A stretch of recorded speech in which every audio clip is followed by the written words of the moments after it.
to today's hearing, Shaping the Message, Distorting the Science, Media Strategies to Influence Science Policy. Ronald Reagan said that facts were stubborn things. The topic of today, Mr. Rohrbacher may have written those words.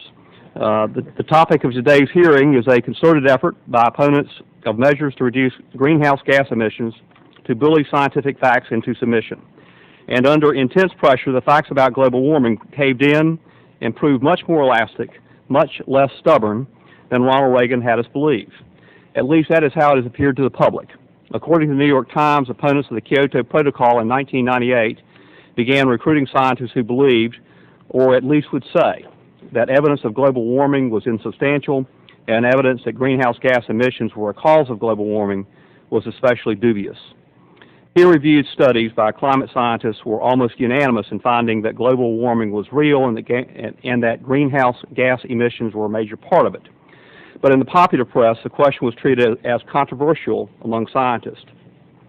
Television news programs usually featured one scientist who explained the overwhelming consensus view of climate scientists, and one made-for-television expert who took the opposite view. To the average citizen, it looked like a real debate between scientific peers. In fact, the skeptics were in the indirect employ of the oil and gas industry, and that obvious conflict of interest was rarely disclosed. Few paid skeptics did any original research. Many were not even trained in the fields in which they claimed expertise, and most simply specialized in attacking as junk science the careful, legitimate research that was published in learned journals and tested by rigorous peer review. According to the testimony we will hear today, since 2001, the Bush administration has been part of the effort to manipulate the public debate about climate change. The Bush administration, at the urging also of the oil and gas industry, muzzled government scientists whose research supported the consensus view of climate scientists, adding to the public impression that there was substantial doubt among scientists. Press officers whose experience was in politics, not science, edited or suppressed press releases about government research, acted as minders for government scientists during press interviews, and required that politically reliable scientists speak to the press for each agency. The approved agency spokesman sometimes treated as outlandish, as urban legend, the considered view of most scientists at the agency. There is much at stake here. We need to rely on sound, dispassionate scientific research to inform our decisions. Scientific research should have no party affiliation.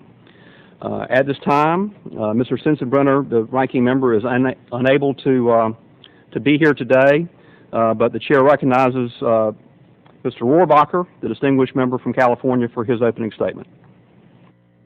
Thank you very much, Mr. Chairman. Let me note, if there was ever a case of the pot calling the kettle black, this hearing is that example. For Pete's sakes, we've had tens of billions of dollars over the last 20 years spent on climate change research, and in the last 10 years, or should I, maybe in 15 years, there's ample evidence, and I will be submitting these quotes for the record, of prominent scientists who've been complaining that they have not been able to get grants if they voice skepticism about the global warming, quote, consensus. Mr. Chairman, the sound, dispassionate science does not mean that you can dismiss people who disagree with a specific idea that's trying to be expressed by claiming that you represent a consensus. What I see happening more and more in this debate over global warming is that those people who are advocating this position end up not answering the charges of very respectable scientists. And again, one need only look at my website to find the names of hundreds of these prominent scientists from major universities who are not part of this so-called consensus, but now, instead of answering the specific scientific challenges to these theories, what we find is a dismissal in the public debate of even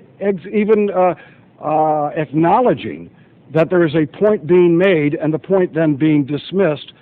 Now, I will have to say that is about as arrogant and about as anti-scientific an attitude, and it is prevailing in this debate. I mean, I don't want to hear about consensus anymore, proving that someone is right. The fact is that there's been consensuses in science in the past that have been done dead wrong. And one or two individuals who, without any government grants, because all the grants were going to the consensus, have managed to change public opinion and scientific opinion on various issues. History is replete with examples of this. Instead, today, we have people who are claiming the mantle of sound, dispassionate science, who are dismissing the arguments of the other side. One of the ways they can do this is, instead of answering the arguments, just challenge who's paying for your research. Well, first of all, not all research is being paid on those people who disagree with illegal, illegal immigration, with global warming. The fact is, not all people who are paying for that research are necessarily wrong. I mean, the fact is that there are special interests on both sides of this issue. We have organizations. Today we will hear complaints that the oil companies are providing a certain degree of support for research, trying to find answers to some of the arguments that are being presented. Let me note, that doesn't make their findings any less wrong. Their findings should be examined, just as those arguments that are being presented on the pro-global warming side, which are being funded by, perhaps at a degree 100 times more spending on that side by special interest groups, let me add, than on the side of those people who are trying to disprove that theory. So today, I'm anxious to get down to the nitty-gritty with the witnesses. I want to see why the fact that we can claim a consensus, which I've been hearing about for 10 years, even as we hear more and more scientists saying, I was cut out of getting any kind of research contracts unless I agreed with global warming. I will put examples of this, 5 examples of this, into the congressional record and into the record of this hearing.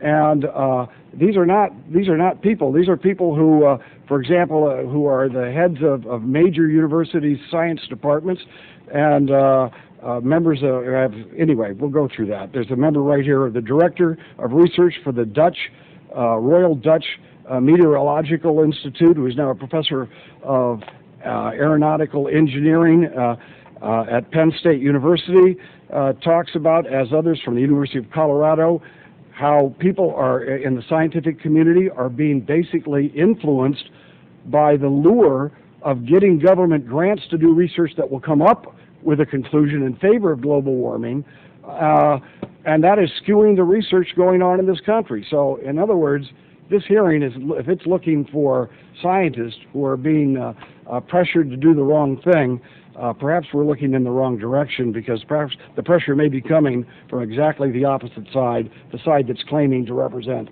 a consensus in order to suppress debate on this issue. Thank you very much. Thank you, Mr. Rohrbacher. We also have with us the chairman of the Science and Technology Committee, Mr. Gordon of Tennessee. Mr. Gordon, I will recognize you for an opening statement. Thank you, Chairman Miller and my friend, Ranking Member Rohrbacher. I'm not sure who's the kettle and who's the pot here today, but I do know that gravity and climate change, global warming, are two things that are pretty well established. Just the other day, the IPCC, which was composed of 113 nations, unanimously, including the United States and President Bush, unanimously endorsed that within 100% certainty there is global warming. And so it really is tough to make good policy from bad information. And it seems that in this town there is a new industry developing, and that industry is to try to create doubt where there is little doubt, not for scientific integrity, but to provide a hook for special interest, then to try to create that doubt. And I think it's a legitimate area for discussion. I think this is the first of a good series of hearings, and I think this is an area where we need to shine some sunlight, and I compliment the chairman for doing this, and I'm sure that those folks who don't agree, that they've got a witness here today, and we'll have ample opportunity to discuss that. So again, thank you for calling this hearing. Thank you, Mr. Gordon.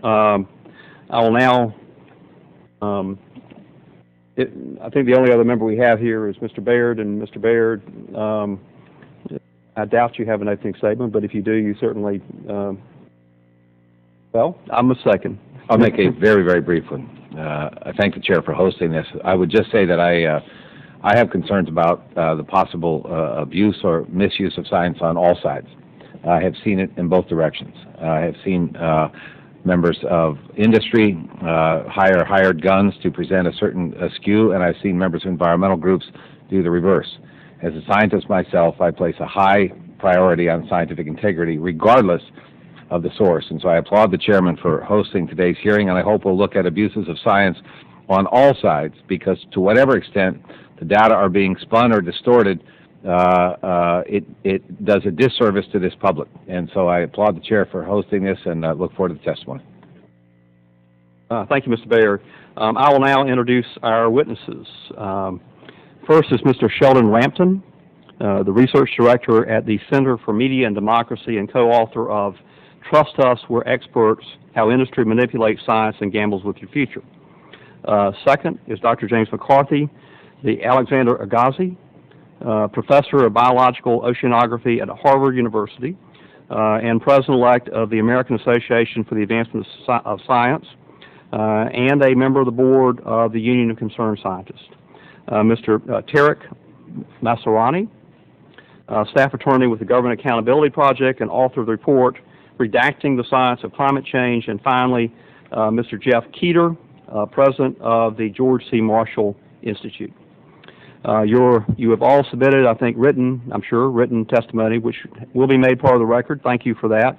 Your oral testimony will be limited to 5 minutes. And after the entire panel has testified, the members of the committee will have 5 minutes each to ask questions. It is the practice of the subcommittee to take testimony under oath. Do any of you have any objection to taking an oath, swearing an oath? If not, you also have the right to be represented by counsel. Do any of you have counsel here? All right. If you would all now please stand and raise your right hand.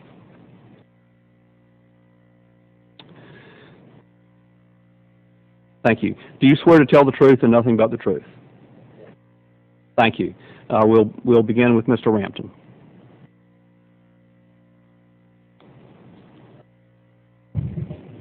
Well, thank you very much for holding this hearing and for inviting me to testify. I'm going to speak about the general practice of science manipulation for public relations purposes. I understand some of the other speakers will focus more specifically on the issue of global warming.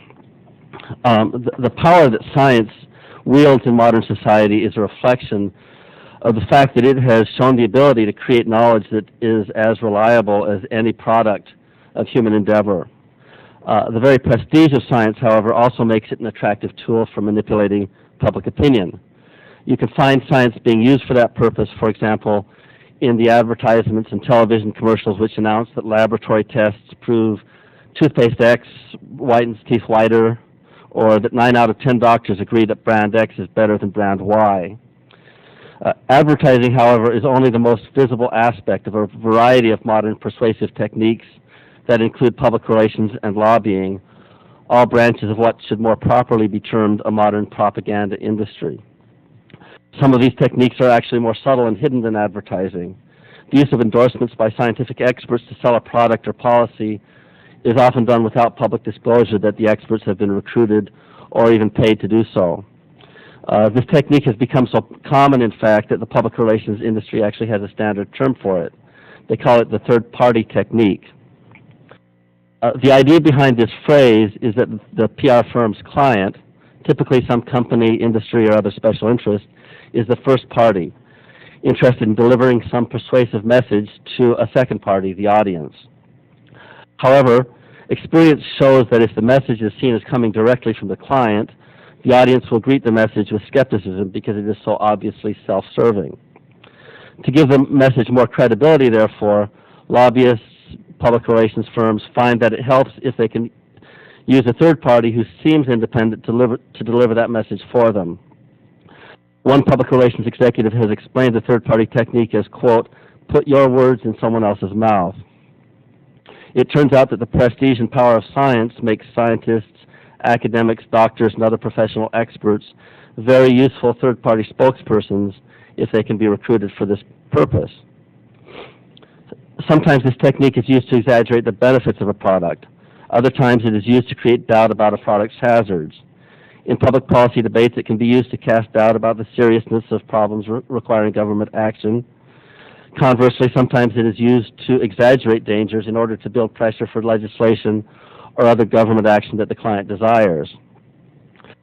Scientific journals are now routinely used to serve companies' marketing and public policy objectives, sometimes with serious negative consequences for the public. The tobacco industry, of course, is well known for its public relations manipulations of science. Many instances of this have now become public knowledge thanks to whistleblowers and lawsuits that resulted in the public release of millions of pages of previously secret industry documents. The first clear scientific evidence showing the link between smoking and lung cancer emerged in the early 1950s, but public recognition of the extent of this hazard was delayed for decades due to aggressive public relations by the tobacco industry. And even today, the industry is involved in rearguard efforts to downplay the dangers of hazards such as secondhand smoke. A few years ago, for example, documents came to light regarding an industry-funded campaign in the early 1990s to plant sympathetic letters and articles in influential medical journals. Tobacco companies had secretly paid 13 scientists a total of $156,000 simply to sign their names to these letters and articles. One biostatistician received $10,000 for writing a single 8-page letter that was published in the Journal of the American Medical Association. Another received $20,000 for writing 4 letters and an opinion piece to The Lancet, the Journal of the National Cancer Institute, and the Wall Street Journal. These scientists did not even have to write the letters themselves. The tobacco industry's law firms did the actual drafting and editing. So in essence, they were being paid for their autographs. The tobacco industry is hardly alone, however, in attempting to manipulate the scientific publishing process. As the Wall Street Journal reported in December 2005, many of the articles that appear in scientific journals under the byline of prominent academics are actually written by ghostwriters in the pay of drug companies. Used by doctors to guide their care of patients, these seemingly objective articles are often part of a marketing campaign. To promote the diet drug combo fen-phen, for example, Wyeth Ayers Laboratories commissioned ghostwriters to write 10 articles for publication in peer-reviewed medical journals. After fen-phen was linked to heart valve damage and lung disease, the company was forced to pull the drugs from the market. Subsequent lawsuits filed by injured fen-phen users unearthed internal company documents showing that the drug company had also edited the draft articles to play down and occasionally delete descriptions of side effects. The final articles were published under the names of prominent researchers, one of whom claimed later in courtroom testimony that he had no idea that a pharmaceutical company had commissioned the article on which his own name appeared. It's really deceptive, he told the court. It sort of makes you uneasy. So how does a doctor's name actually appear as the primary author of a study without him knowing who sponsored it? The process in this case involved an intermediary hired by the drug company named Excerpta Medica. Excerpta received $20,000 for each article which was written by its ghostwriters. It then lined up well-known university researchers and paid them honoraria of $1,000 to $1,500 to edit their drafts and lend their names to the final work. One of these brand-name researchers even sent a letter back praising Excerpta's ghostwriting skills. He joked, "Perhaps I can get you to write all my papers for me. My only general comment is that this piece may make fen-phen sound better than it really is." A similar pattern recurs on issue after issue: air quality, water quality, product safety, and nutrition. One internal memorandum from a public relations firm to a client boasted about the range of issues which they manage for, quote, "the following industries impacted by science and environmental policy decisions."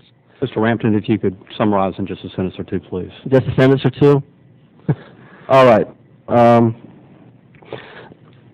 The manipulation of science for public relations or political advantage inevitably has a corrupting effect on science itself. It undermines the integrity and objectivity of scientific research. What is needed, therefore, is greater public transparency, regarding the sponsorship of science and of organizations that claim to speak on scientific matters. Thank you. I find that my Southern upbringing and the difficulty of interrupting people for fear it would seem like bad manners coming into conflict with my role as chairman, and that upbringing was not even overcome by 3 years in law school. But if you could try to keep generally within the 5 minutes, we're not going to be real harsh about that time limit. It would be helpful to all of us. Dr. McCarthy. Mr. Chairman and members of the committee, thank you for holding this hearing and giving me the opportunity to testify today about efforts to distort the science of climate change. As you pointed out, I am the Alexander Agassiz Professor of Biological Oceanography at Harvard. I'm the President-elect of the American Association for the Advancement of Science, and I'm a board member of the Union of Concerned Scientists. I also co-chaired Working Group 2 of the Intergovernmental Panel on Climate Change, IPCC, for the third assessment, which reported out in 2001. I will begin today by describing the robust and consistent scientific understanding of climate change and the threat it poses.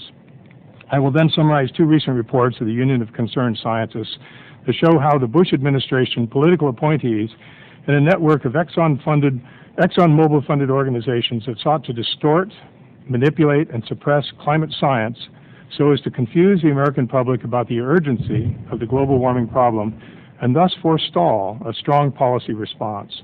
I will close by providing recommendations to protect the integrity of science and the free flow of scientific information and to ensure strong policies will provide a healthy climate for our children. Over the past 25 years, a broad consensus on the science of climate change has emerged. In June 2005, the Academies of Science in each of the G8 nations, plus India, China, and Brazil, issued a joint statement which said that the scientific understanding of climate change is now sufficiently clear to justify nations taking prompt action. In the United States, the American Geophysical Union, the American Meteorological Society, and the American Association for the Advancement of Science have all made similar statements about the urgency of the climate threat. And last month, as Chairman Gordon pointed out, the IPCC released a report which concludes that the planet is unequivocally warming and that the warming we're seeing is due primarily to human activities such as the burning of fossil fuels and the clearing of forests. And as Chairman Gordon pointed out, the United States and over 100 other nations endorse this conclusion.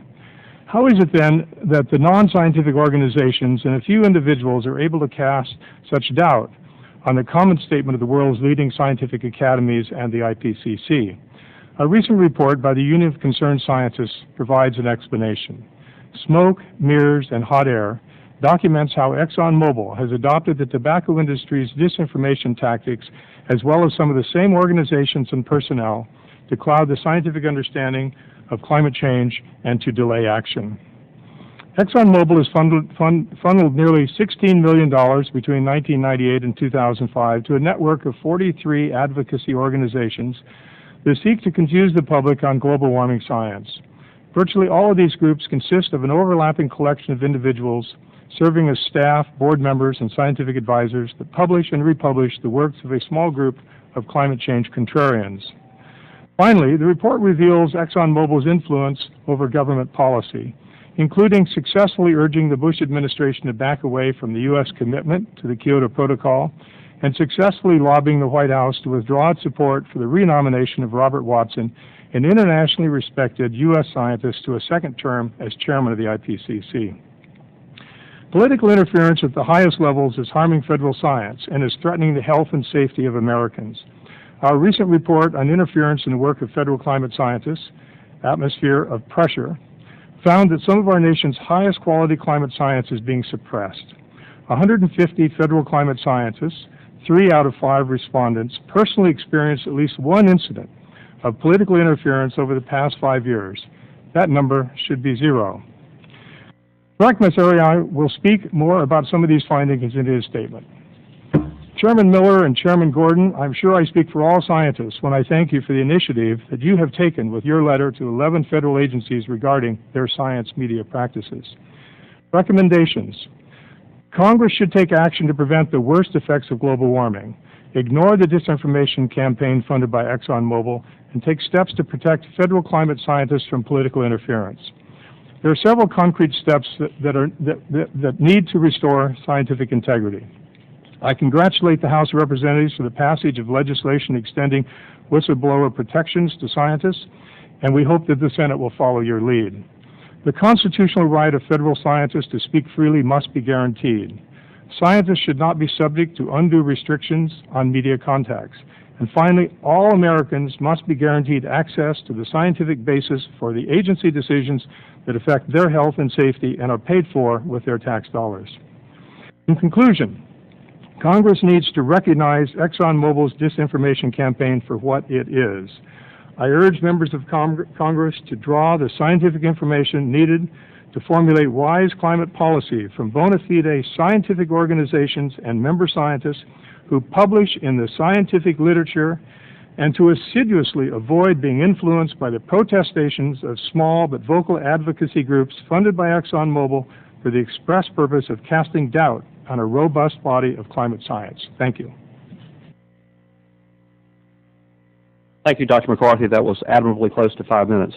Mr. Massarrani. Mr. Chairman, Ranking Member, members of the subcommittee, I thank you for this opportunity to share the Government Accountability Project investigation into the suppression of scientific communication. The complete findings can be found in the full investigative and synthesis report entitled Redacting the Science of Climate Change. This report documents how certain government policies and practices have increasingly restricted the flow of politically inconvenient scientific information that emerges from taxpayer-funded climate change research. These restrictions have affected the media's ability to report on the science, decision-makers' capacity to respond with appropriate policies, and the public's grasp of an environmental issue with profound consequences for our future.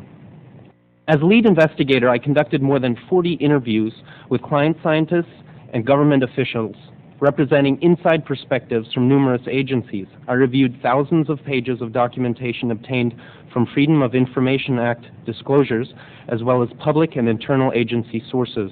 I also examined more than 100 published news articles and congressional documents. The investigation identified policies and practices requiring tight control of media communications, which resulted in the delay and denial of media requests and press releases. This considerably reduced scientists' opportunities to communicate the results of their research to the public. In one instance, a National Oceanic and Atmospheric Administration scientist complained that the prior rate of one media request every 2 to 3 weeks had slowed to one every 2 to 3 months as a result of new pre-approval requirements. In another instance, a NASA scientist witnessed his press release on climate change edited to minimize its media impact before it was approved. In yet another instance, a scientist described how on 3 separate occasions, what he referred to as a minder flew from Washington, D.C. to Hawaii and Boulder to monitor his interviews. With such editing, denials, delays, and monitoring, some scientists have given up trying to issue press releases or even pursue media contacts. The restrictions referred to in our report have increased steadily, albeit unevenly over time, often in response to upcoming elections, the publication of controversial studies, hurricane seasons, and most notably, the landfall of Hurricane Katrina. Furthermore, restrictive policies and practices are characterized by internal inconsistencies and a lack of transparency about where decisions to restrict communications are being made, according to what criteria, and why. It appears that signals from executive offices such as the Council on Environmental Quality are channeled to political appointees and politically aligned civil servants at lower-level press and policy offices. These directives largely take place off the record, frequently deviating from the written guidelines and involving individuals with few scientific qualifications. Whether these restrictive communication policies and practices have caused overt and well-publicized incidents or have acted by more subtle processes, their effect has been to misrepresent and underrepresent the scientific knowledge generated by federal climate science agencies. In some cases, the policies and practices represent institutionalized constitutional and statutory infringements of federal employees' free speech and whistleblower rights. In most cases, they undermine the government's inherent obligation to freely disseminate the results of publicly funded research. To address these problems, the Government Accountability Project recommends that Congress enact legislation to ensure federal free speech rights and extend whistleblower protections. GAP lauds H.R. 985, recently passed by the House, and urges it to be expanded to cover all employees conducting federally funded scientific, technical, or other professional research. The report also presents an extensive set of recommendations for agencies to ensure the integrity of media, congressional, professional, and public communications.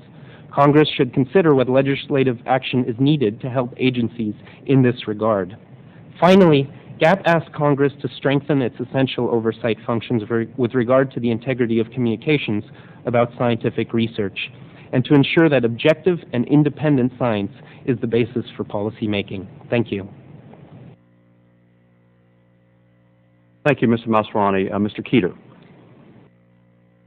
Mr. Chairman, members of the subcommittee, I appreciate the opportunity to appear before you today. I am Jeff Kueter, president of the George Marshall Institute, a nonprofit organization focused on improving the comprehension of important scientific and technical issues by the public, the media, and policymakers. We study environmental and national security topics with a particular emphasis on climate change, ballistic missile defense, and space security. I'm here today because of our concern about the character of the climate change debate and efforts to discredit the reputation of people who do not share the view that we face an impending climate crisis. These efforts are inconsistent with the principles of science, sound policy making, and the advancement of knowledge, as well as our principles of free speech and association. Healthy debate is an engine for progress and change. Our climate is a complex, chaotic system. We have learned a great deal about how it operates, but our knowledge is far from complete. Global temperatures have increased over the past 50 or 100 years. Human activities contribute to that warming, and actions to address a legitimate risk are appropriate. Nevertheless, the Intergovernmental Panel on Climate Change and the National Academy of Sciences document many important gaps in our understanding of critical climate processes and identify significant gaps in the observational data. The current debate is not over what is scientific fact, it is over interpretations of analyses, the quality of data, professional judgments, and the confidence that can be placed in climate models. That the IPCC, for example, reached one conclusion does not make that a fact. Reasonable people can reach different conclusions about the extent of human influence on climate and the range of potential future impacts, as the National Academy has done, as well as the range of public policy choices. Discussing these different interpretations is not misleading the public, nor is it providing inaccurate impressions, as has been alleged. To charge otherwise is tantamount to saying that the prevailing view should never be challenged. The history of science is replete with examples where the prevailing view was overtaken by new information. Significant uncertainty is not an obstacle to action, it is a signal for caution and flexibility. In considering the current debate, several other factors deserve recognition. First, all the participants in policymaking have preferences, interests, and objectives that color the interpretation of often tentative scientific results. Conclusions drawn from incomplete science are more a reflection of individual preferences than the weight of scientific evidence. All participants in the climate debate use the media to frame issues in ways that are favorable to their preferred positions, but the media is criticized for including the views of so-called skeptics in their reporting. The media's role is to inform, not to judge, by censoring. Reporters should not be criticized for including diverse views. Instead, critical analyses of all sides should be encouraged. Claims that this confuses rather than informs presumes a certainty of foresight that simply does not exist. Secondly, alleged political interference is claimed to be unique. Our book, Politicizing Science, documents numerous examples of the damaging intersection of science and politics. Further, those who claim the current situation is somehow different should become familiar with the story of Dr. Will Happer, the Marshall Institute's chairman. Early in the Clinton-Gore administration, Dr. Happer, then head of the Department of Energy's Office of Science, questioned the vice president's views on climate change and ozone depletion. Despite his scientific credentials, he was summarily dismissed at Gore's request. Third, in today's debate, evidence of a financial tie is often sufficient to condemn without proof that views, opinions, or conclusions were altered in any way. Arguments about funding bias rest on the assumption that funders demand results that are solely consistent with their views and interests. It also assumes that integrity and objectivity are always for sale. Unfortunately, this claim is frequently repeated without rigorous evaluation or evidence to support it.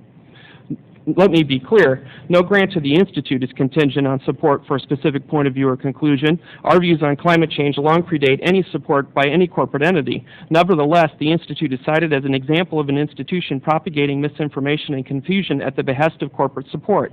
The Union of Concerned Scientists' January 2007 report and its accompanying press release single us out for close scrutiny. In its references to the Institute, the UCS makes basic factual errors and fails to challenge the substance of our work, and my written testimony documents those errors in detail. Often overlooked in this discussion is the critical dependence of the American scientific enterprise on federal funding. The pursuit of that funding can generate unwelcome pressures to conform to prevailing beliefs.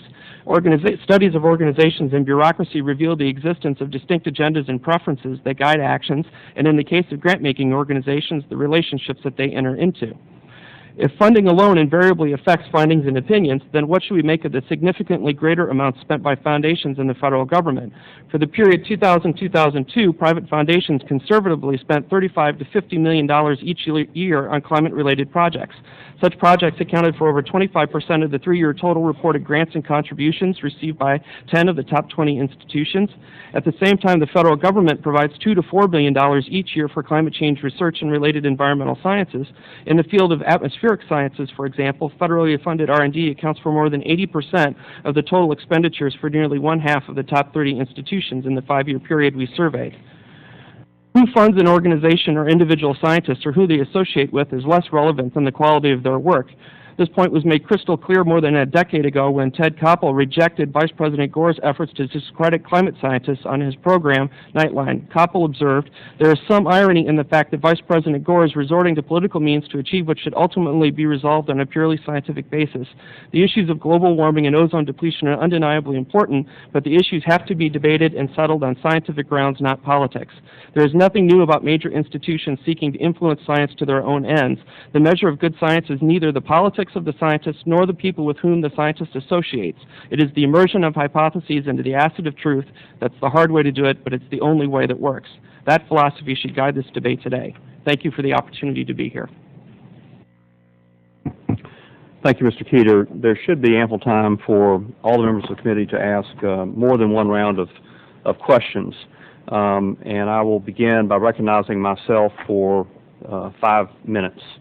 Mr. Rampton, you described in your testimony the prototypical corporate campaign to create doubt, and then you heard Dr. McCarthy, I think, talk specifically about the campaign with respect to climate change, global warming.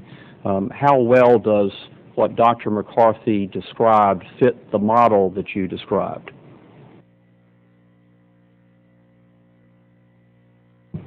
I think it's a very clear example of exactly what I've been describing. And it's only one of a number of campaigns that have been carried out over the past 2 decades by the various industries. I mean, there was a specific talk of ExxonMobil, but that's only one company. The oil and gas industries in general, the coal industry, have funded numerous campaigns. One of the first campaigns of this type began in the early 1990s, funded by groups like the National Coal Association, the Western Fuels Association, and it was called the Information Council for the Environment, and its goal was to, in their words, reposition global warming as theory, not fact. A number of the scientists that were recruited for that campaign, the so-called ICE campaign, have later gone on to do exactly the same work and make the exact same statements over the subsequent nearly 2 decades. So you see the same figures recurring, making the same statements, expressing the same skepticism about global warming, and the effect is to amplify the views of a relatively small number of scientists, and make it seem like that is like there's a huge scientific debate going on when in fact there is not. Excuse me. And Dr. McCarthy, Mr. Rampton in his testimony described the difference between how scientists view truth and how public relations views truth. That scientists think truth simply exists, and it's for scientists to discover and understand, and public relations folks are more inclined to think that truth is a little more malleable than that, and may be created or at least shaped. I think we all agree that there is some harm in viewing truth that way, but could you describe for us what that harm is? Well, first, I think the truth that scientists would refer to is also evolving. It's not a certainty. In fact, if anyone alleges that we know any of the sort of details been referred to here regarding climate change with absolute certainty, one has to be very suspect of that view. I think what we've seen, though, is that the representation of a contrary view, and particularly that has been supported by industry, as we've seen individuals, as is documented in our report, move from the campaign of the tobacco industry directly into the oil and climate change industry, have represented as facts information that is not supported in scientific literature. These are often based on reports that have not been published, are not in the peer-reviewed literature, or in some cases have been published but discredited by numerous additional publications, and yet are still put forward as supporting arguments for a position that is no longer tenable. Thank you, Dr. McCarthy. A joke, and I guess this is fairly an acquired taste sort of humor on universities, is that administrators hate having scientists on faculty panels because you never know where they stand when you change the information, they change their positions. Is that how you see scientists proceeding and should be proceeding? If one were to just go back to maybe 15, 20 years ago in the climate change discussion, it was very difficult to find clear consensus as to whether the Earth was warming in an unusual way or not in the 1980s. And then when that was established in the early 1990s, it was in fact difficult to find a clear statement that would come out of any of these analyses that this was likely due to human effects. As we move beyond the mid-90s, we find that evidence is stronger and stronger. So it's an evolving understanding of science. And if anyone could prove this major premise wrong, A, that the Earth is warming, B, that it is largely warming as a result of greenhouse gases being added to the atmosphere, C, that human activities are largely responsible for that, you'd have Nobel Prizes all over the place. This is a really well-established body of information now. So that Mr. Rampton may feel better about exceeding his time, I'll indulge myself by going a little over the 5 minutes. Mr. Massarrani, your report is an assessment of efforts to filter the message of federal climate scientists, and you've heard Mr. Rampton describe the model of how to use a public relations media campaign technique with respect to scientific questions. How well does the model he describes fit what you found in your report? I would simply say that where Mr. Sheldon Rampton describes the construction of one end of the scientific debate, the one aspect of the truth that happens to fit the incentives of industry or whoever is involved. What we have in the government side here is the deconstruction of the scientific debate coming from mainstream science. So what you're doing is you're offering forth scientific views from the minority, and then you're suppressing those of the majority. Mr. Warbacher. Thank you, Mr. Chairman. I want to warn you a little bit about telling the joke at a hearing. I attempted to make light of an argument at last hearing dealing with global climate change, mentioning in jest that perhaps dinosaur farts caused global warming back in the old times, and guess what? I was actually making light of the argument that anyone could claim that flatulence would change our climate, and it was reported widely across the country on numerous periodicals that was a very serious statement. That was my position. That shows you how dishonest this debate has gotten over global warming. Anyone who was at that hearing understood very well I was making light of that whole argument on the other side. Yet it was being presented as that was my opinion. I think that that's what we're presented to time and time again when we hear about the consensus that we have human-caused global warming.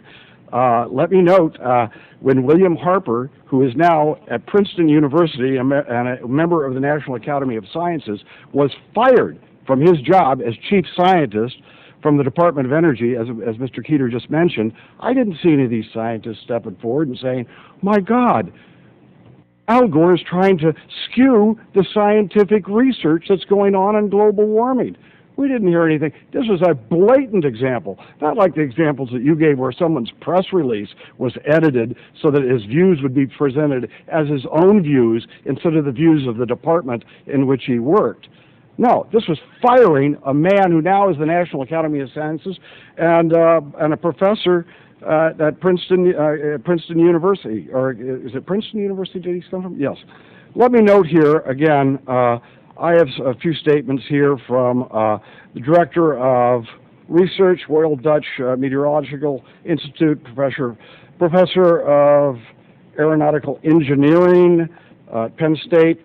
I protest against the overwhelming pressure to adhere to the climate change dogma. Here's Richard Lindzen, atmospheric physicist, professor of meteorology at MIT. And if I can find my reading glasses, I'll be able to do this a lot better. But I will attempt to read it here. Thank you very much. He was talking about the gentleman who, from the Royal Dutch Meteorological Association, saying that he was dismissed as research director from that meteorological association after questioning the scientific underpinning of global warming, as well as respected Italian professors, and they name them here, Alfonso Suerta and Antonio Esperanza. They all disappeared from the debate in 1991, apparently losing climate research funding for raising questions. Now, why did they lose their funding? They lost their funding because at the Department of Education, William Harper had been eliminated by Al Gore because he was skeptical of the global warming theory. There's a few more for you just to let everybody know about the consensus that we're talking about. Timothy Ball, chairman of the Natural Resources Stewardship Project and former professor of climatology at University of Winnipeg. Believe it or not, global warming is not due to human contributions of carbon dioxide. In fact, it's one of the greatest deceptions in the history of science, and we are wasting time, energy, and trillions of dollars. Then, of course, you've got this gentleman who, Dr. William Gray, one of the most distinguished meteorologists in the history of this country, professor of atmospheric science at the University of Colorado, who stated, he said he'd been cut off of all of his research grants once the Clinton administration came in because of skepticism of global warming. I had NOAA money for some 30 years. And then when the Clinton administration came in and Gore started directing some of the environmental stuff, I was cut off. I couldn't get any NOAA money. They turned me down 13 straight proposals. Now, these are ample evidence of the type of suppression of the other argument that's going on in order for you gentlemen and other people to claim there's a consensus. There are hundreds of such scientists who are very respected, who have been cut off, and why aren't they getting Nobel Prizes? Because they've been cut off of their research by anybody who even suggests the skepticism of global warming. Yet we hear a complaint now about people's press releases being edited. Let me note here that just about global warming itself. Yeah, nobody suggests that there isn't some warming going on in the planet. Nobody suggests that. There is some kind of warming going on in the climate. They used to call it climate change. I mean, they used to call it global warming. Now they call it climate change in order to cover themselves. But there has been a change. And that's because, I saw the charts when the people came back here and talked to us. Over 150 years, there's been a 1 degree change in the temperature. 1 degree. And I noted at that hearing, this is the one where they tried to claim, the only quote they used from me was a dinosaur flagellant quote. I noted that they had started that 1 degree change in temperature at the very bottom of a 500-year decrease in the temperature of the world. It's called the mini ice age. So we've had, since the bottom level of the mini ice age, we've had 1 degree change in temperature. We have had many, many changes and cycles in the temperature of the Earth. Many of them.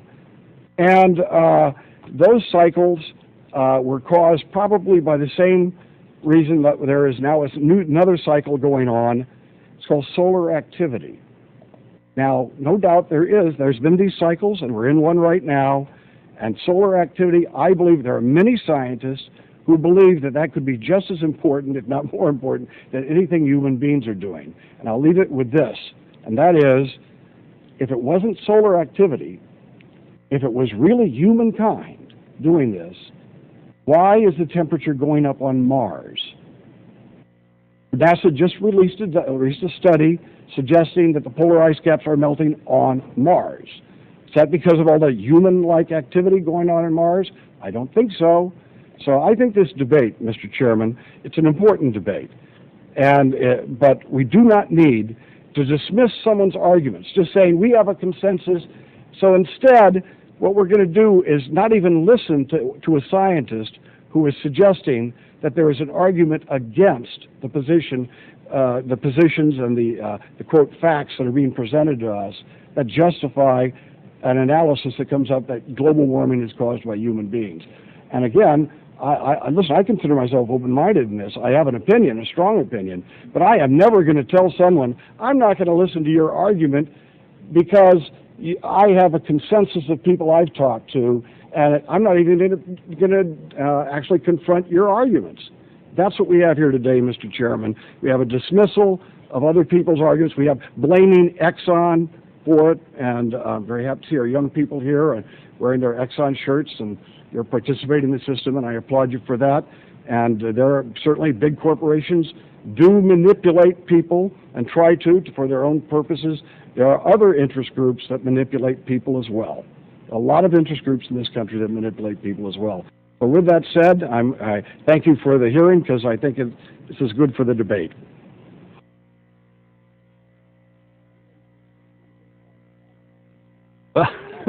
Well, Mr. Rohrbacher, you will have a second round of questions, and perhaps something you say in the second round might end in a question mark.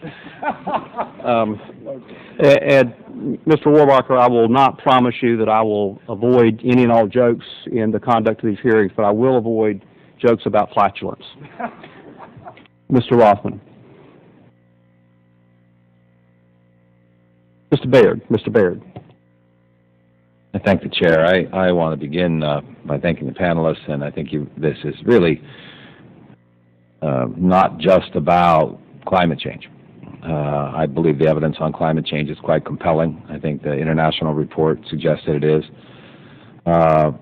What this hearing is really about is the distortion of science, and in my belief, and I think the evidence is compelling, that this administration has put unprecedented and undue stress or really censorship on researchers throughout federal agencies, and I applaud the individuals for raising this. I think that's repugnant and contraindicated in terms of our trying to understand issues. So I share the broad concern about the distortion of scientific policy, one manifestation of which may be the global warming debate, but there are many, many others, including reproductive health, how federal advisory committees are structured, who's on them, who's off, etc., and this committee should look into that. Having said that, I also want to say that I think, Mr. Rampton, your points about the power given to scientists cut both ways. I'm familiar with cases where a number of scientists have signed on to letters saying they hold a position, so the PR campaign is X number of, in quotes, distinguished scientists have signed a letter about fill in the blank. in at least some of those cases, I'm quite confident that the, in quotes, distinguished scientists have not ever read the particular study they're signing on to, but they're lending their weight to it. And this happens on both the left and the right. And again, as I stated at the outset, I think it's wrong if it happens on either side, because I think scientists on all sides need to hold themselves to a higher standard. So one of my questions would be, are there standards within the scientific community about what one must do before one signs on to some such letter? In other words, read the studies yourself, look at the data from the particular studies, etc. Or can one just sign on and say, I hold a doctorate or a master's degree in some form of science, therefore I'm qualified to comment on a particular issue? And I would just put this out to the panelists. I think the short answer is, as to the question of whether there are those standards, would be no. I mean, in fact, there are people who claim to speak on matters of science who have, law degrees, or there's a fellow named Stephen Malloy who has a master's degree in biostatistics and is very prominent and outspoken about the problem of what he calls junk science, formerly funded by the tobacco industry. In fact, very recent, up until recently, and he doesn't disclose his current funding information. So in terms of credentials, as a scientist, he has really none, and yet he's often cited as an authority on matters of what is and is not good science. Mr. Rampton, would you suggest are you equally concerned if people signing on to letters on either side of an issue are not thoroughly versed in the issue that they're signing on to? Well, I think a scientist is a citizen like anyone else and has the right to express his or her opinion.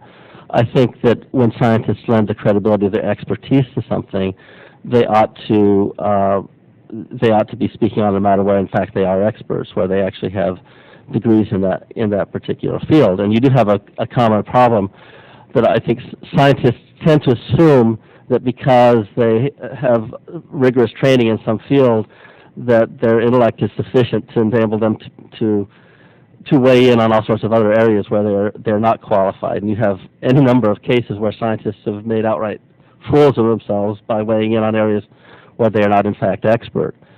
So I think that when a scientist speaks outside his or her field of expertise, their voice should be treated as simply the voice of another citizen. Does that answer your question? Yeah, to some degree. I'll follow up. And Dr. McCarthy, first of all, is a person who first became a member myself of AAAS 30 years or so ago now, I suppose. I congratulate you on your election. I have great respect for the institution. I also have some concerns about cases I'm intimately familiar with, where Science magazine rushed publications into press in order to influence public policy, and I think without due peer review. Now, I'm not saying you did it because you're pressured by some outside group, etc., but I do think in this particular case it was an unfortunate act and did not reflect the highest standards of either the association or the journal or science itself. And I guess I would just ask your comments about that. If there is a matter of public policy of some significant import, should that lead a journal to rush something into press without adequate peer review, or would one not want to say precisely because a matter of policies being influenced, we should exercise particular attention to make sure that the peer review is thorough and we get the data right? Well, there's only one obvious answer to that, of course. An organization like the AAAS should always be concerned about its reputation. I'm not familiar with the incident that you have alluded to, but it sounds as if that's one in which you thought the reputation was not well served, and based on your representation, I have to agree. But let me give another example. 3 years ago now, the Union of Concerned Scientists, first becoming aware of some of the abuses of our federal agencies with regard to science, issued a report restoring the integrity of scientific integrity, and that's again something that the union worked a great deal to make sure was a very crisp document. And the initial 60 people to sign that were not just random people. To see whether this really was a strong statement, to see whether it resonated, individuals who were winners of the National Medal of Science, former advisors of Presidents of the United States of America, all the way back to President Eisenhower, were asked to look at this statement. Heads of major research institutions, and to the best of my knowledge, no one who looked at it said, I won't sign it because it's wrong or because I think you have misrepresented this. Some people said, I can't sign it because it would put my institution at stake. I'm that concerned.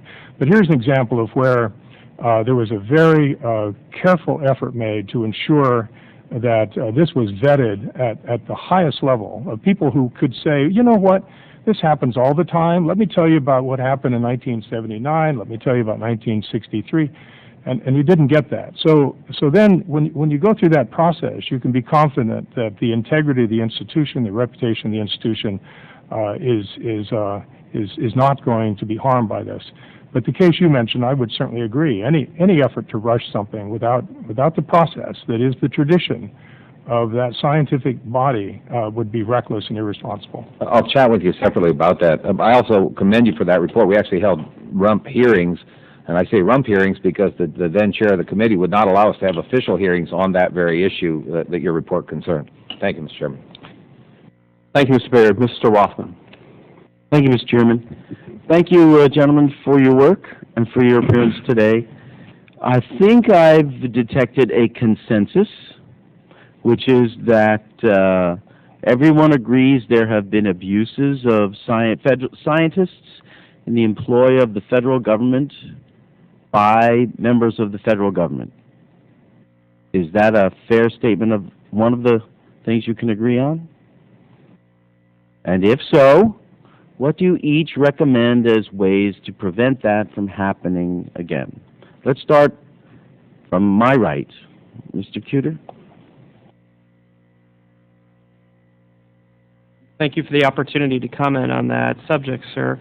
In my prepared remarks, I have a set of recommendations that the Institute has vetted to get at these issues that you've described. The first that we put forward is the promotion of transparency, and it goes to an issue that Mr. Baird just mentioned. The need to have data that's used in making federal decisions brought forward for critical analyses and audits is essential in order to understand the veracity of the claims that are being made. To date, that is a difficult process to get through. So what's the fix? To require that the peer-reviewed studies that are being used to guide your decisions have their data archived and open for scrutiny and analysis by independent researchers.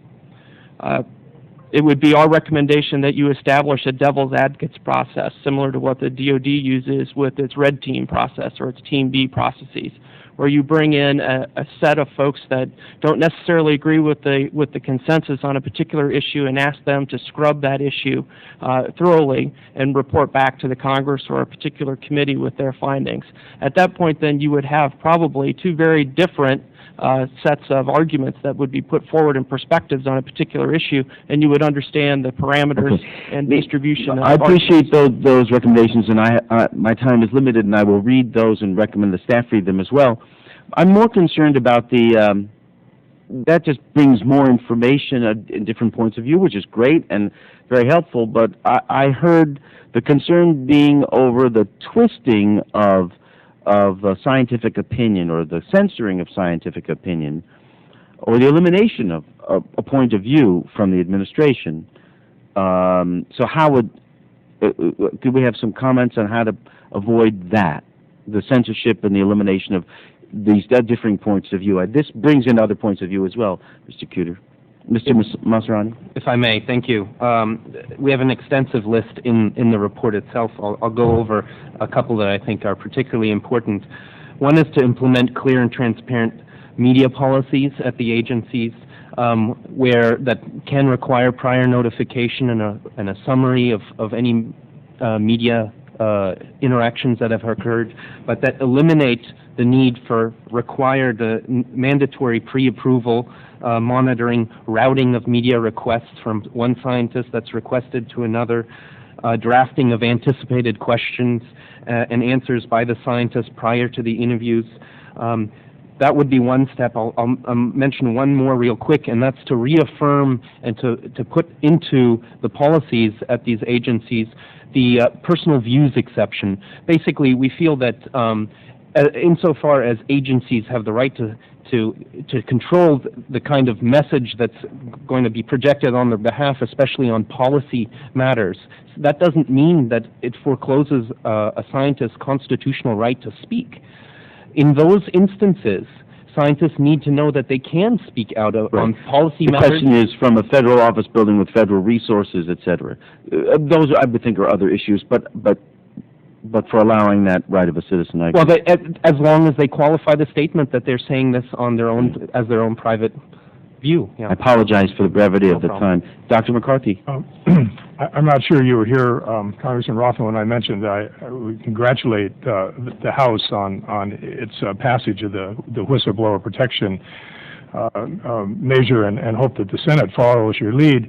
That would be one very important measure. Another, following up on the earlier remarks, would be to ensure that that when there is an interaction between a public relations staff and a scientist, the scientist has the opportunity for final say in that document. And if changes have been suggested, which actually change the apparent meaning of the findings of the scientist, then the scientist should be able to reject them. Do you think this should be as a matter of federal law, or do you think there should be these procedures of an administration to best practices, if you will? I leave that to you, you wise people. Yeah. I would just like to make certain that in whatever way this can be guaranteed to federal scientists. May I ask Mr. Rampton to comment, Mr. Chairman? Well, I just mentioned that medical journals have dealt with a fairly similar problem, which is that a number of privately funded medical researchers in the past have run into the situation where, as a condition for funding of their research by some, for example, pharmaceutical company, there's a stipulation that the company owns the right to prior approval of publication. And some of the top medical journals have adopted a policy which is that they will not publish research in their journals unless the scientist who has gotten funding has been guaranteed the right to publish regardless of what he finds. And I think similar provisions by the government with regard to government-funded scientists make sense, that whatever a scientist finds ought to be, there should not be someone, there ought to be a firewall of protection so that the scientist at the moment of having something to publish or findings to announce is guaranteed that regardless of what is found, that there will be freedom to publish it. Mr. Chairman. Thank you, Mr. Rothman. Like Mr. Rothman, I think I will try to make sure there is some consensus among the panel on some topics at least. It has been a generation, really, since there's been any real scientific question about the adverse health consequences of smoking.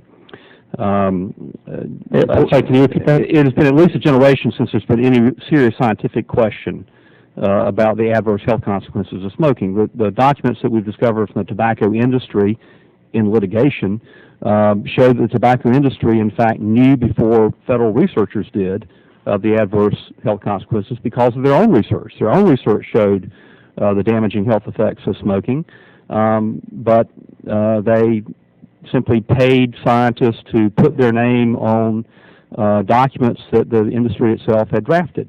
Do any of you disagree that that is morally blameworthy conduct? Does anyone wish to defend that kind of conduct? I know there's some question about whether that's happening now and who's doing it, but as a general matter, does anyone wish to defend that kind of conduct? Okay. There has been a puzzling disagreement going back to where there is not consensus within the Bush administration. We've heard from Mr. Massarrani and from Dr. McCarthy that there has been an effort by the Bush administration to control what federal scientists say about global warming. We've heard that Phil Cooney, who is not a scientist but had worked at the Council for Environmental Quality, worked at the American Petroleum Institute, and has gone from there to work for ExxonMobil, edited climate change reports behind the scenes to make the reports much more equivocal than what the scientists who had written them initially, what the scientist draft expressed. But just a month ago, Dr. William Brennan, not the Supreme Court Justice, but a NOAA official and acting director of the Climate Change Science Program, testified before the Senate that the Bush administration accepted and had always accepted the 2001 National Academy of Science report on climate change science, that greenhouse gases are accumulating in the Earth's atmosphere and the result of human activities. He said that the Bush administration accepted the latest report of the IPCC and had never held a different position. Mr. Massarrani, what are we to believe? Sorry, I can't answer that. I think to some extent, with the IPCC report having come out, it's going to be more and more difficult to support the proposition that the Bush administration held earlier, that there's no connections or that global warming isn't happening. So no matter how much you'd want to resist it anyway. I think perhaps that's what we're seeing here. I'm not sure if what you're trying to get at. I'm not sure it means that the Bush administration is listening to its scientists more than it was before. I would hope so. Dr. McCarthy? It is a puzzle. In the spring of 2001, when President Bush announced that he would no longer honor his campaign position to regulate carbon dioxide emissions released to the atmosphere. It came just a couple of months after the third assessment report of the IPCC. At that time, Mr. Bush asked the National Academy of Sciences to take a look at the IPCC report, and you've just given us the bottom line of the National Academy conclusion. And many of us were very hopeful at that time that now we would begin to see action taken. Again, for those who aren't aware, that the U.S. delegation to the IPCC proceedings is formed by the State Department. It includes high-ranking scientists from our science agencies, but it really does represent the views of our Department of State in all those deliberations. So the fact that beneath the radar, the sort of actions that this report and others have managed to reveal suggests that even though things were being said which sounded as if the administration was not challenging the science, at the level in which the work was being done, that in fact was a very different matter. Can I just add something to that? I just want to make clear that as far as we know, the U.S. National Assessment still is not referenced on the websites. It's still, any reference or mention to it still seems to be suppressed as it was when it first came out. So certainly that hasn't happened. Mr. Rohrbacher, do you wish to complete the question you began earlier? Thank you very much. Well, let me just note that the Government Accountability Project's report, while having the same sort of tone what we've heard here today, and also included, I would say, the innuendos that we've heard today, also lacked the specific charges that we haven't heard here today as well.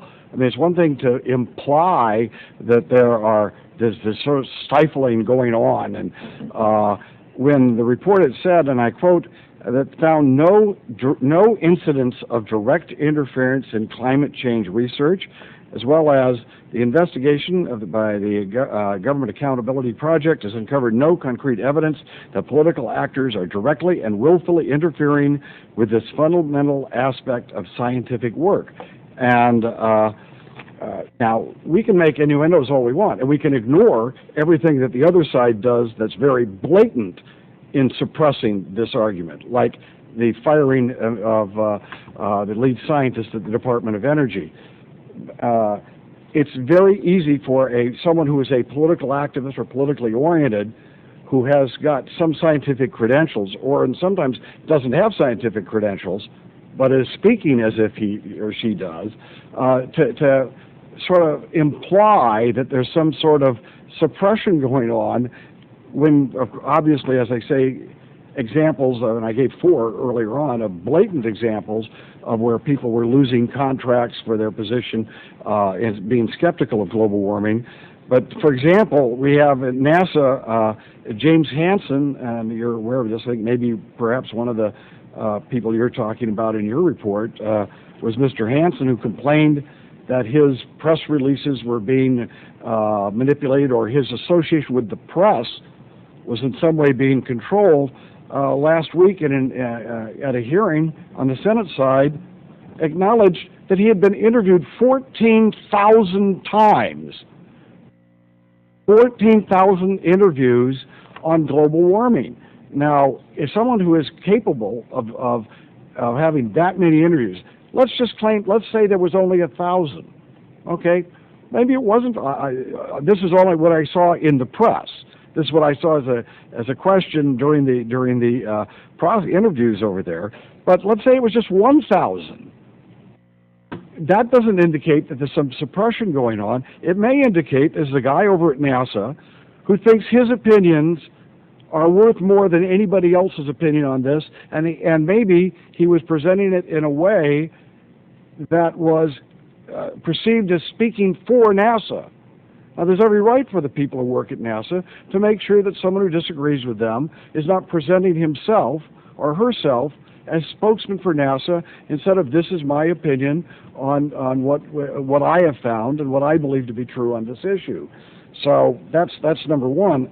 And I'd like to remind everybody about when people talk about coming in and not having the right kind of science to back up charges and things like that. I've been here longer than I think anybody in this room, and I will tell you the first incident that I ever had like this. I've been a member of the Science Committee for 19 years now, and my very first year, Al Gore came right there and sat right there. Now, I was behind him a few days ago and listening to him, and it may surprise some of you, but I agreed with about half of what Al Gore had to say, and that's pretty good consensus considering that I don't agree with the global warming aspect. But trying to clean up the pollution, make us energy sufficient, man, I think that some of his ideas were right on, and I'm planning to try to work with my fellow Democrats to work on that. But my first year, Al Gore came there and sat right where you are, and he had all the camera crews out so that all the young people in the world could see him pounding on the desk, and he was demanding that the former President Bush, who was in president then, declare an ozone emergency. Do any of you remember that incident? You remember that at all? Okay, that was very clear to me because that was my first year as a congressman. Do you know what happened? He was demanding that the president declare an ozone emergency for the Northeast of the United States, which once instituted would have cost thousands of jobs, add billions of dollars of disruption to our economy. And guess what? A week later, they found out that it was a misreading of some instruments on one Piper Cub airplane by some researcher from one university that misread the instruments.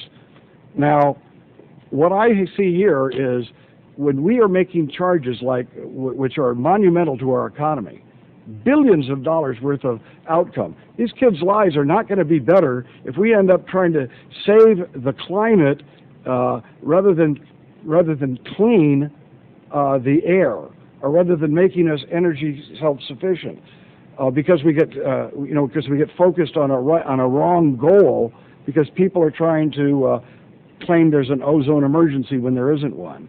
So I'll end it with a question so anybody can. Is there, or are there, or are there not? You've stated over and over again this consensus.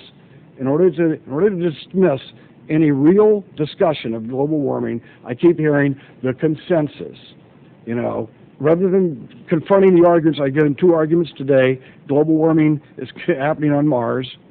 We also have mentioned how they began their research, and the 1 degree temperature rise started at the bottom level for 2 big issues there with global warming. Instead of then confronting arguments, you're saying that a consensus isn't there.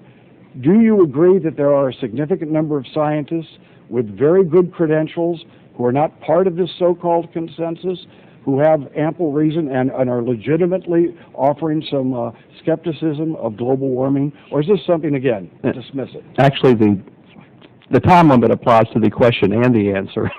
And we are now gloriously past the time, but does any of you have a very brief answer, or can you provide a more complete answer in writing?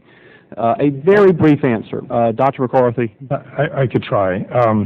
Certainly, there is a range of opinions on all these issues, and this is what the IPCC is all about. It's in distilling where the best science is, and I must tell you that that's a very agonizing process, and it has the transparency that Mr. Kueter was referring to earlier. Everything is documented. You can go back and find all those reviews. Everything is there to be examined, and it's a very conservative process. Could it be the sun? Well, you can ask that question. It's energetics. You can ask that question. How much is the solar variability changing over time? How much is the insulation in the atmosphere changing? How do they compare? This can all be done and is being done. And it turns out that the solar variability, as best estimated, we can only measure it precisely back to 1980, but with sunspot records going back for the last 100 years, is about 1/10. It's about plus or minus 0.2 of a watt per square meter. About 1/10 the 2 watts per square meter that we've now accumulated as insulation in the atmosphere. So there's no scientific paper that would allow you to say that you can test that theory and find anything like the signal for solar variability that you find for the insulation effect. And that's the way the science proceeds. If anyone could write that paper and show how the solar variability could affect this change, then it would be in these reports. Mr. Kiefer, can you answer in a sentence that Faulkner, that Hemingway might have written instead of James Joyce? I would refer the members to the executive summary of Working Group 1, Chapter 12 of the third assessment report of the IPCC, which documents a number of ongoing and outstanding uncertainties in the state of science. The similar list was reproduced in the fourth assessment released just 2 months ago. The importance of those uncertainties is documented in the National Research Council's 2001 report that was previously referenced. I would say that's the subject of the debate and ought to be the focus of our future discussions about climate change. Mr. Massarrani, a Hemingway sentence. If I may just briefly confront 2 statements made by Mr. Rohrabacher. The first was in an earlier statement about press releases being edited to reflect the sole opinion. There's nothing in our report or investigations that says that. It says press releases were edited to downplay or minimize the scientific significance. The other thing, 14,000 interviews, I believe, is in the statement as well. 14,000 Google hits, I think, was at issue there. And I can say 3 things on that subject. Our studies have found that media interactions are virtually uninhibited when it comes to local, foreign, or technical news journals. The restrictions are for major outlets, and also the comment doesn't specify what time period we're talking about for Hansen to talk. We've seen these problems as problems emerging in the recent past. And lastly, it's our belief that one incident of interference based on political motivations is unacceptable. Thank you.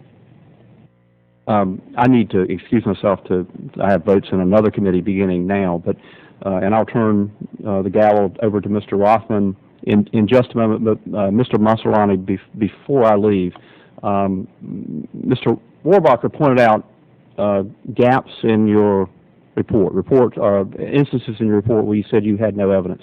I was struck. I admired how far your report was able to go based on FOIA requests. My own experience in FOIA requests as a member of Congress, not as a chairman of an Investigations and Oversight Committee, was how limited what we could get out of FOIA. A FOIA request was that the limitation or the exception for pre-decisional documents really meant all the good stuff was not really subject to a FOIA request, why the decision was really made. What kinds of obstacles did you find in your research using FOIA request, and would you work with our staff if you assume that we have more tools in our toolbox than FOIA requests? Certainly. The obstacles include the following. We FOIA'd 3 agencies, NASA, NOAA, and the EPA. I'll begin. NASA returned, and it was a fairly involved request asking for a number of things that covered anything related to media policies or guidelines as one of the points. NASA got back to us with their media policy, and that's it. It was a 9-page NOAA response. EPA was unresponsive to our request, period. They had nothing relating to media, and you can see some of the language of our FOIA in the report. It's beyond me to imagine how they would not have a single record on what we requested. Other irregularities at NOAA, for example, though they got us a good load of FOIA documents, we had scientists directly send us some of the FOIA material they were giving over to the FOIA office, and that never made it through the official FOIA process. Upwards of hundreds of pages of documents.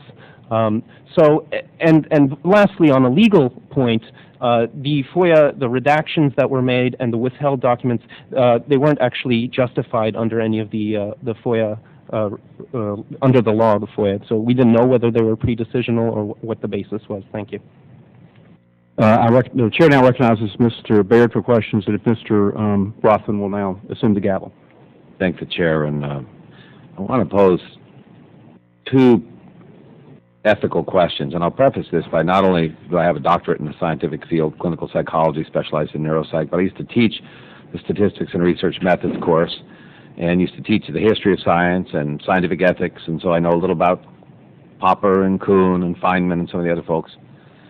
And let me just pose a question to my dear friend from California, Mr. Rohrbacher, and then the converse question to the panel.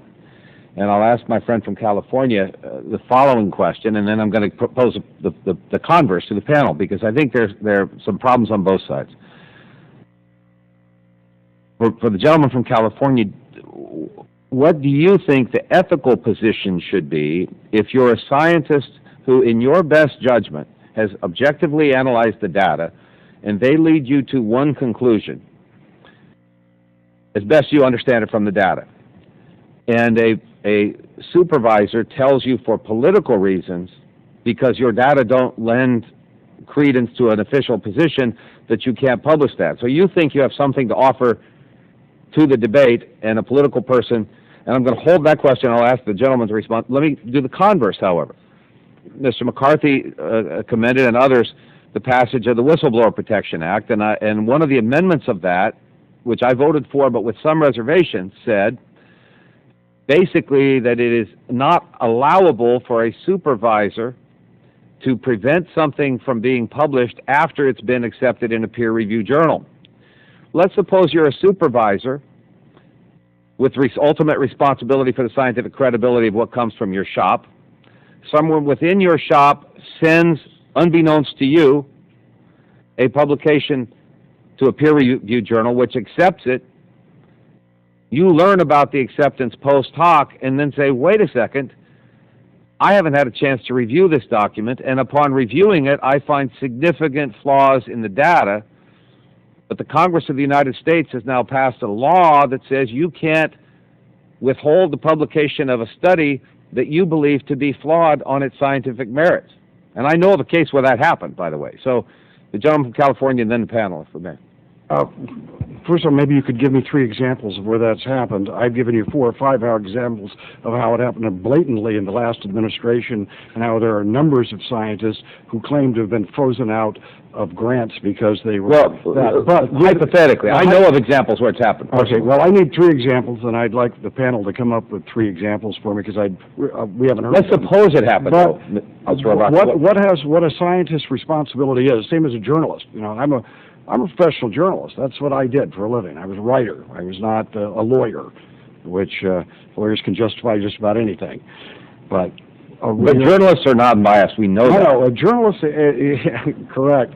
But okay, here's the answer. If a scientist has done research and has come to a conclusion, he should express that in any way that he can as what he believes with his credentials, understanding there are other scientists who disagree with him.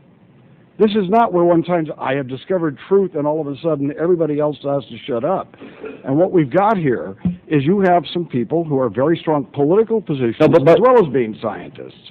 But And- let me reclaim just to ask this question. Sure. But what if your supervisor says you cannot publish your data so that it can enter the marketplace of ideas and the debate? What's your obligation? Obviously, I believe that anything that has, as you say, gone through the peer review process, no one should prevent things from being discussed. In fact, I am the strong advocate of having everything discussed. And I think there's been much more censorship on the other side of this issue than the one you're getting at. If you can give me some examples of that, I will be happy to sign on with you and say, I'm very concerned about this scientist, and this scientist who are not permitted to publish. Now, Well, let me return, if I may, to the panel to hear the what context. element of it? To answer your question, the thing is this. Mr. Rayburn, Yes. it's Mr. Baird's time. If I can just It's answer- Dr. Baird's time. Let me, It's Dr. Baird's time. you and I, Dana, we'll have time. We'll get but I to just it. want It's to put Dr. the Baird's record on. time. I'll give you 30 seconds. Okay, no, even 5 seconds. It's just so we're not talking about whether or not You have 26 seconds. hold on now. So we're basically saying that he wasn't allowed to publish in the name of, you can't, as a scientist, publish in the name of NASA, but you can publish. NASA doesn't have to say, we are publishing this as our opinion. I'm aware of cases, I'll Okay, reclaim my time and tell you, I am aware of cases where people were told they could not put their name on a study, period, because they were in the employ of a federal agency, even if the study was published not under the official aegis of the agency, but merely the fact that you were employed by that agency extracted your name from publication. I'm personally aware of that case. About the reverse, where the moral conundrum, ethical conundrum applies to the supervisor who recognizes flawed data, but now the Congress has put that person in a position, if we pass this law into law, that they can't retract the study before it becomes published without running into some significant problems. There are many laboratories in which it is the procedure for all staff to have their reports, their professional papers reviewed within the laboratory. That happens in research in universities, happens in research centers all over. So it's not unusual. If without that, or if one attempted to go around that, or even if that process were followed and the report were published, peer-reviewed and published, and were found to have errors, then of course it's incumbent upon anyone who discovers those errors to call attention to them with letters to the editor or perhaps retractions of the paper. I think one distinction to be made here, though, is that you're talking about a case in which the results are clearly derived from research. You mentioned data.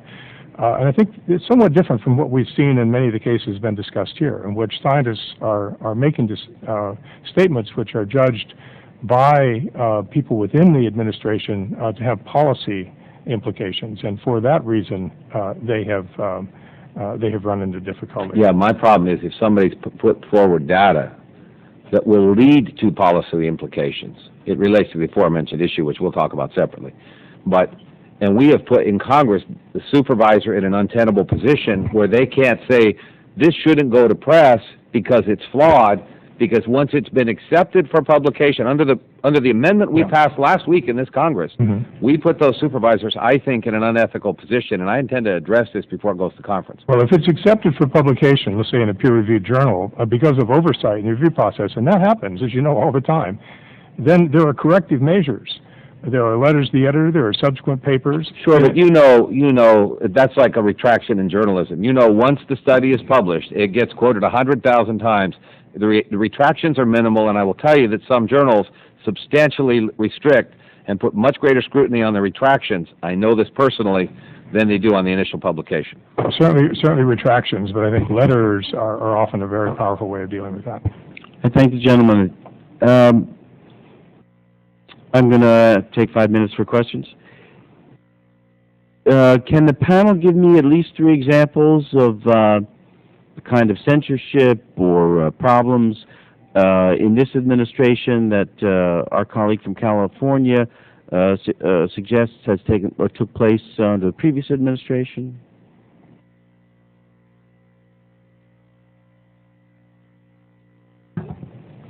If I understand correctly, Mr. Orbacher was referring to grant decisions to allow funding of certain research proposals, as well as more recently he talked about, or the question that was under debate now was whether there was a publication that had been... No, just censorship or undue influence, the kind of things you were talking about in general terms in each of your respective testimonies, or at least three of you.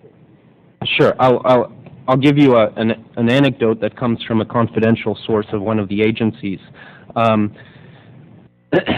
Let's just find my notes real quick. This was a person that was positioned in the public affairs office of the agency. The predecessor for this person had been begged to resign from this, to be reassigned from this position to another one, because of the pressure that was associated with the position. Basically, they found themselves between the political appointees within the public affairs office and the scientists themselves and the information they were trying to get out. This person was told regarding one of the scientists, "You make him be quiet, get that guy to stop speaking to the public. It's your job. I cannot believe you cannot control that person." This person, and I quote, was summoned to their political appointees supervisor's office at times, where their discussion would take place behind closed doors and involved White House offices, such as the Office of Science and Technology Policy. This person was to inform the superiors of any interview requests from major news outlets that concern climate change, and those would be rerouted through... Now there's one individual. Do we have any other examples that anyone wishes to speak about? I can refer to examples which are in the testimony from our report, Atmospheric Pressure, in which 21% of the respondents, they personally experienced pressure to eliminate the words climate change or global warming or other similar terms from a variety of communications. 15% of the respondents said they personally experienced changes or edits during review that changed the meaning of scientific findings. And then in all, 58% of the scientists said they had personally experienced at least one incident of some form of interference within the last 5 years, a total of 435 incidents of political interference. And these are documented in our report. Mr. Rampton, do you have any comment on this, or? I think I'll pass if that's okay. Okay. And Mr. Kueter, since I see this hearing is among other things, but most importantly, what role the Congress should take in trying to prevent intimidation, censorship of scientists within the federal government by members of the federal government. Do you have any examples about any conduct during this administration that you found were examples of censorship on one cutting one way or the other? We haven't analyzed the behavior of this particular administration, but the book that I referenced in my testimony, Politicizing Science, documents at least 4 different cases of where there's been evidence of selective use of results over misinterpretation of those findings or blatant interference in the conduct of experiments in the behavior of past administrations. Okay. So for the last 7 years, you haven't studied the actions of what's gone on in our federal government for the last 6 years and change? Not in terms of trying to conduct the kinds of surveys that these gentlemen are talking about. Okay, so you're more of a historian then. You can tell us what happened in the last administration, but not the last 6 years. I'm a public policy analyst. That's our role is to be involved in the contemporary debate. We have published this book, though, that did take a more historical view of the questions that you raised. Fair enough. I'm going to save my 14 seconds unless there's another comment, Mr. I just wanted to say that our report is replete with the kind of examples that you're asking for. Right. I'm now going to recognize our colleague and friend from California, Mr. Rohrbacher, for 5 minutes. Oh, well, thank you very much. Listen, I'm dismayed that when we ask you for specific examples that you couldn't come up with any. I mean, coming up with an unnamed source and coming up, give me a couple names out of there and say, Dr. So-and-so said that on this occasion I had a scientific study that I was not permitted to publish, or I was not permitted to submit for people to look at. And give me the examples, and I'm ready to take a look. Give me 3 examples. If you couldn't do it just a minute ago, send them to my office. I'll be happy to examine it. The answers you gave obviously were not satisfactory. Will the gentleman yield for a question?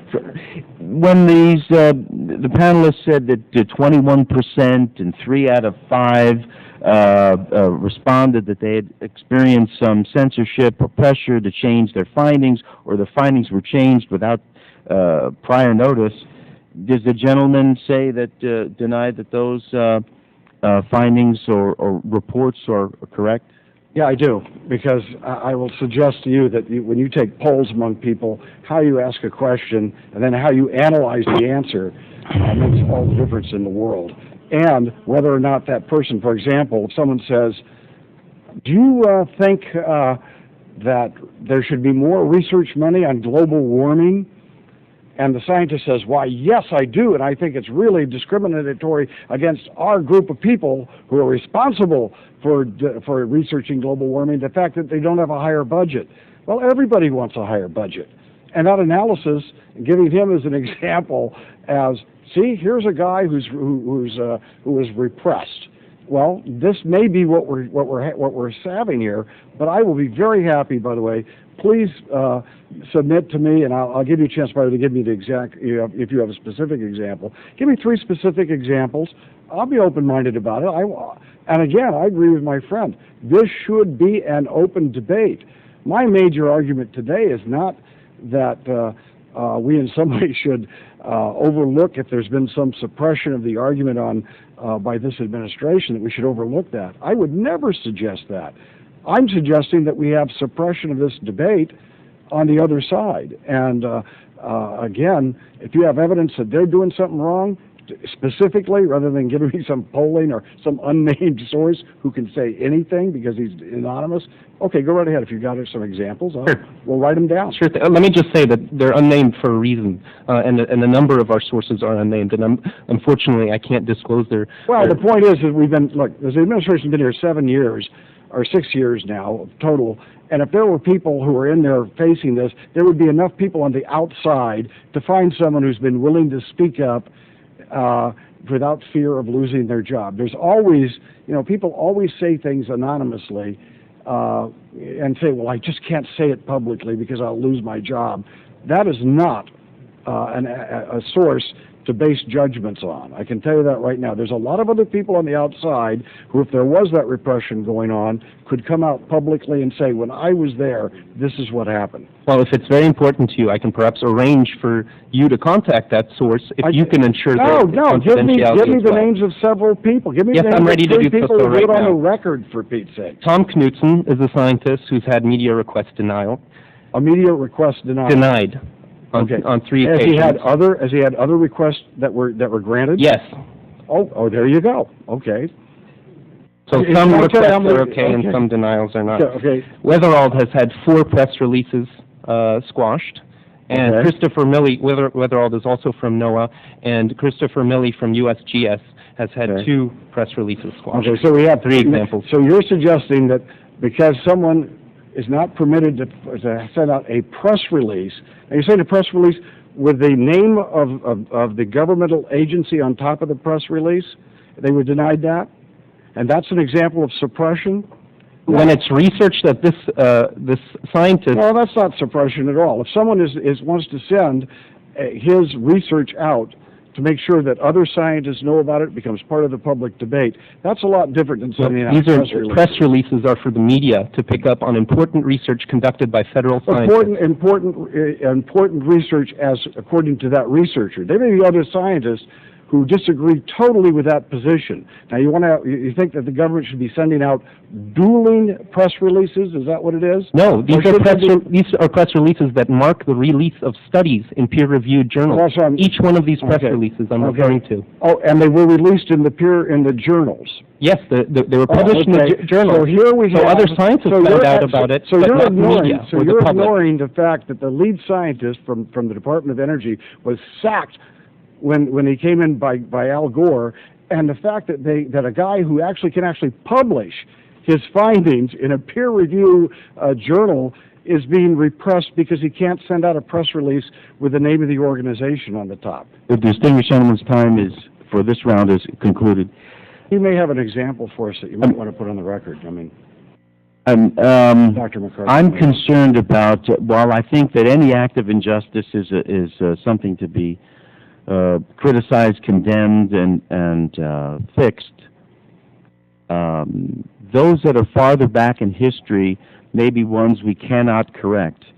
But those acts of injustice or bad policy or bad behavior by people who are still in office, I think are more relevant to this committee, since we have it within our power as a co-equal branch to check and balance any abuses by any other branch.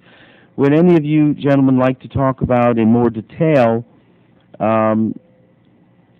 the meaning of, my colleague and friend from California talks about or implies some insignificance to the quashing of a press release. First of all, is that all we're talking about, the quashing of press releases? And what is the significance of these restrictions? Dr. McCarthy? No, we're talking about much more than the squashing of press releases. I gave you some examples where people were told they could not use the words climate change, global warming, and the like.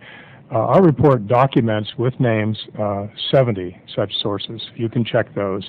And I think to somehow make reference to someone who was fired some years ago in circumstances that we can't possibly reconstruct at this point, or to suggest that a Dutch and Italian scientists were not getting their grants. I mean, my last 4 grant proposals were turned down. I'm batting about 1 out of 5. I've never suspected that there's some political motivation. I'm not writing proposals that deal specifically with this subject. No one has ever told me, any of the federal agencies, that if I did or didn't, funding would be different.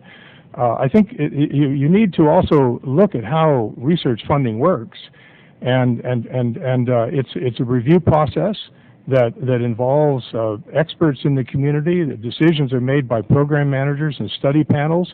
I have worked extensively in such review analyses, panels of the National Science Foundation. I cannot think of any time in which there was ever any policy by the director of the foundation or the foundation in general, or something that was thought maybe coming on high that said, this is the kind of research we should be supporting, or the kind of research we should not be supporting. And perhaps I could explain that the way scientists get their work supported is not to write a proposal saying, I want to go out and prove that something that people think is right is right. You get it funded because you say, I think there's something wrong with a conventional position, and I'm going to prove it.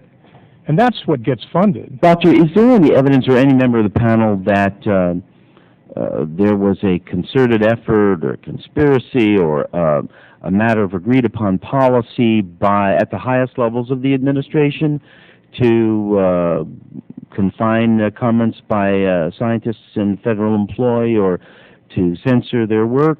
I mean, how high up does it go, or were these the acts of renegade members of the Bush administration? Sure. Mr. Massarrani? Sure. This depends a little bit on how you would define a conspiracy. I think we do have high-level signals, as is documented in the report, that come down. We can only infer how systematic these signals are and how much their effect has been. It definitely seems that White House offices are sending these signals through political appointees at the agencies and public affairs offices and in some very clear instances, to suppress certain communications by scientists. I'm not prepared to call this a conspiracy with everyone involved at the high levels and the low levels against the scientists, but certainly there's something of concern going on. Mr. Kueter, can you comment, although you haven't made a study of the last 6 years? Do you have an opinion on this? Well, your colleagues in another committee in this Congress posted the deposition of Phil Cooney to their website as a product of the hearing that they had where he participated a few weeks ago. I'd suggest you take a time to read that lengthy document because I think it reveals quite plainly that the proposition that's been offered doesn't exist in the sense of there being high-level efforts in a coordinated attempt to suppress scientific discussion of climate issues. But do you have any view as to, aside, I hear you on the lack of high-level coordinated policy on this matter, but do you have any information, evidence, or opinion as to whether these examples cited by these three other gentlemen did not take place in the Bush administration in the last 6 years? I have no basis to judge the credibility of those claims, having not reviewed their studies in any great detail for that purpose. I thank you. Gentlemen? Thank you. Thank you very much. I think we've done it, and let me say this. I'm going to be looking forward to reading the recommendations in each of and every one of you gentlemen on how to prevent the intimidation, censorship, or mischaracterization of scientific findings by federally employed scientists by members of the federal government. I want to thank the witnesses again, and under the rules of the committee, the record will be held open for 2 weeks for members to submit any additional questions they might have to the witnesses, and if there's no objection, the witnesses are dismissed with our gratitude, and the hearing is adjourned.